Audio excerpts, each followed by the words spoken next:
Greetings and salutations, fellow children of the sun. With every new day comes new opportunities, but in order to fully appreciate this and take advantage of it, we need to feel our best.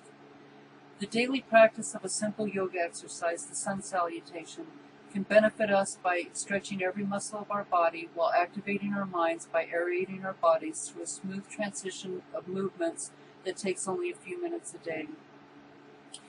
In researching the Sun Salutation, I discovered that there are many variations of this exercise, and so what I'm presenting today is my own version of the Asan, which literally means to sit down, but the term has come to represent the various postures that are useful for restoring and maintaining the practitioner's well-being and improving the body's flexibility and vitality. I've combined more than the 12 standard poses, combining various practices in order to achieve the best stretches for my own needs.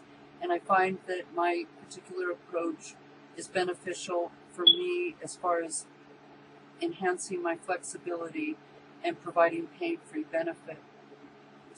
The important thing is not necessarily the particular variation that we practice, but synchronizing the breath with the different body movements. And an easy way to apply this is to coordinate on our upward movements to inhale, on our downward movements to exhale.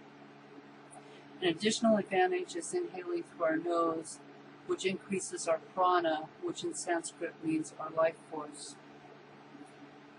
The Sun Salutation is recommended to be performed facing the direction of the rising sun. And we start with the prayer position, rising our arms over our heads, leaning backwards only as far as is comfortable, and then bringing our arms forward, lowering one vertebrae at a time until our hands reach the ground, or as far as is comfortable. It's about the stretch, not about the pose.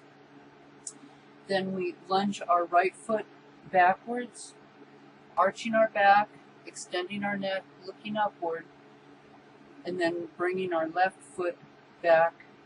We form the V position, or what's referred to as the downward dog.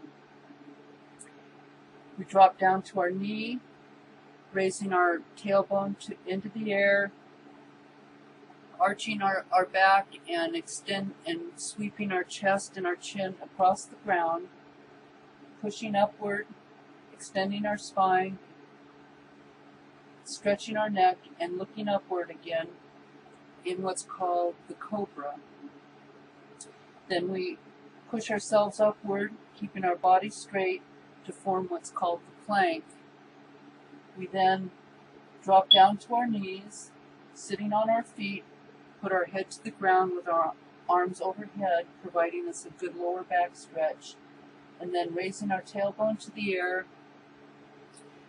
to form the downward V again, or the downward dog, and then bringing our right foot forward, arching our back again, extending our neck, looking upward. We then bring our left foot forward, bending down into a hairpin position, slowly rising one vertebrae at a time until we're upright, bringing our hands overhead, leaning backwards, and then coming back to the prayer position again. This is one half of the Sun Salutation, which would be the right side, and it needs to be repeated an additional time to complete a full routine for the left side. And in this position, instead of bringing our right foot backward first, we'll bring our left foot backward first, and over here, instead of bringing our right foot forward, we bring our left foot forward. And a full routine takes about 2 minutes, and the exercise can be repeated as many times as desired, but just completing the full routine once a day will provide noticeable benefits. This daily practice, performed every day for the rest of our lives, is something that we can do to assure that when we reach 90, that we can still do it. Live healthy, live strong. Thank you. Namaste.